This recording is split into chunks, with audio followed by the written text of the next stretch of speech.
Okay, so back doing the hip exercises. So just do rotations of our hips. Do this way. This will get them going to start off with.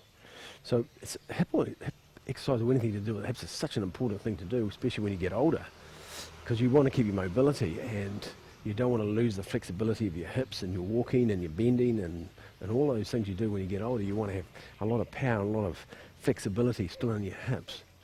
And they've done a lot of research, and they've proved in research where they've carried out with Tai Chi and Qigong, where Tai Chi is actually prevented from falls from elderly people so they don't fall over so much because their balance is so much better. Yep. And because of the practice of these exercises. So we're going to do one which is pretty tricky, which is not easy necessarily to do, but I'll show you the modification if you are an older person that's watching this at the moment. And you can do just a slight modification on it. But if we just warm our hips up first before we do that. Quick, and then when I go over to one hip and then rotate on the hip, go to the other hip, turn on the hip joint first, and then come across the other side, turn on your hip first, and then go to the other side, turn on your hip. So rotate on your hip before you do anything. Rotate first, then come across the other side. Rotate on your hip, then come across the other side. Rotate on your hip. Now keep your back nice and straight. So what you're doing, you don't want to be sticking your hip out like this. This is not correct. It's the Watusi or something else. Good, turn on your hip. Come the other side, turn on your hip. That's it, good. Come across, turn on your hip. So I picked a tricky exercise, so I haven't picked an easy one. There's lots of them, but the one I've picked is going to be a bit more challenging. So we'll have a bit of a challenge for the day. Good, very good. Good, just warm them up again. Just go from side to side. I think doing hip exercise is such a good thing because you want to, as I say, you want to keep the movement inside your hip joints and the movement in your pelvis area, so you're always flexible and you always have this looseness inside your hips, so you always feel nice and loose, so you don't have any of the tension inside them as well, because it's good to get rid of the tension out of your hips as well. Okay, so we're going to stand on our right foot. I'm going to mirror you, so we're going to go the opposite. So stand on your right foot, and you're going to bring your hand, and your other foot's going to come across, and it's going to go forward like that, like kicking a soccer ball. Goes that way, and when you get to that one, then you're going to stick this hip out that way. Yeah, I'm going to show you the hands in a second. Goes that way. So change the weight, goes across, hip goes out, push the hip out that way. So it pushes that one, this hip goes out this way, that way. Good. Now the hands for that is one hand's down and the other hand's up. It looks like that. Yep. So both palms, one palm's facing towards heaven and the other one's facing towards the earth. Yep, looks like that. Cool. And you're standing on one leg. Now you're going to find your foot's moving around to try and do that if you don't stand on your one leg a lot.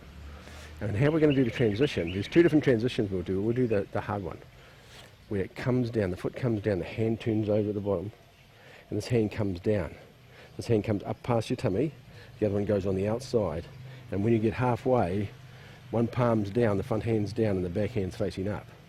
Then you're going to bring it past the hand, and you're going to turn the hand around, and then you're going to push the hand up and push the other one down as you change their leg. Cool? Yeah. I'll do that again, that's okay. And we're standing here, same thing again, kicking the soccer ball, sticking your hip out. Yep, and standing with the palm facing the ground, palm facing towards heaven. Same transition again, bring the foot down, bring both hands, the hand goes down, this hand comes up. It gets to this way, this hand comes up, palm up, and it turns around and pushes up as the same, the foot comes out. Back into that posture, put the hip out. Good, and hold the posture best you can. Good. And then bring the hand up, turn the hand over.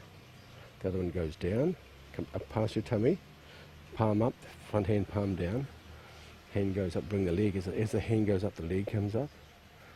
Turn the hand around, push it up, and the other one goes down. Very good. And hold the posture. The Shang Chong Gong is a set of postures there, static postures, and you hold these postures for a while. We won't do too long, so, because it's new for you. But you can build up. You've sometimes seen the Shaolin monks standing on the pole. They stand on a pole, and they're standing on this posture. They either standing on this way, or they got this leg up behind their head, which we're not going to do that one. And they stand on the pole, so because what it does is give it increase. Because if you're standing on one leg all the time, it gives you really good balance. The leg gets strong. You work out where it is, and all of the ligaments and tendons are working, so that the balance becomes really strong. Yeah, and then bring that foot down. And as the hand comes up, palm comes up inside of your tummy, turns over as the foot comes up, pushes up. And you turn your body, turn the body, and turn your hip out. And hold the posture. Very good. You'll even find that one leg's more stronger than the other. That's just what happens. Good. Comes down, we'll do one more time on the other side. Foot down, hand comes up. Turn the hand around. Turns around, pushes up. That way. Yep. So the modification, of course, of this is to bring this foot, this leg, back onto the ground. You can still have your hip out, but have this leg on the ground, so you got both feet on the ground. So this one's giving you a bit of a support. If you can't stand on one leg like that, you can put it on your hip. I've seen people put their leg on their knee, rested on the knee, because it gives you more balance that way. Because the true postures, of course, is off the knee. And you can also do it touching the ground if you find it easier. So you can bring the hands up, turn, and just have the foot on the ground, and it still turn your hip out. Still turn the hip out. Yeah, that way. Very good. And then bring the hands down and rest. Very good. If you move your hips now, you'll find they're a lot more freer. Yeah, so think of that. Much better. And it's a simple exercise you can do. You don't have to do a lot. You can do 3 times each side. Especially if you have a bit of stiffness in your hips, you can do it 3 times each day, and it'll just change everything. It'll make a big difference. Do the rotations. Do these exercises every day. Yeah. So we're going hips side to side. You can do hips forward and backwards as well, and go forward and backwards. You can do the rotation as well, when you rotate, so you're rotating on both the hips. And you can do exercise to strengthen all the muscles in the legs by standing on one leg. You can just stand on one leg itself, just like that will change it. It's just the other one has a different parts to it because of the meridians and things that you're opening by doing this. You're opening and closing different meridians in the body, so it has a different effect. But as I say, just standing on one leg is a good practice, because it increases your balance, makes your legs stronger as well. Hope that's useful to you, and if you know anybody, or it could be your mum and your dad, pass it on to them and show them this exercise, or show them the modification of this, and it'll help heaps with their hips, especially if they have hip problems already, or as I say, just stiffness, any stiffness in their hips. And it's useful to all of us, and you'll notice after you finish the exercise, go for a walk, you're walking different as well. Have a beautiful day today, and we'll see you again. And yeah, it's a beautiful sunny day today.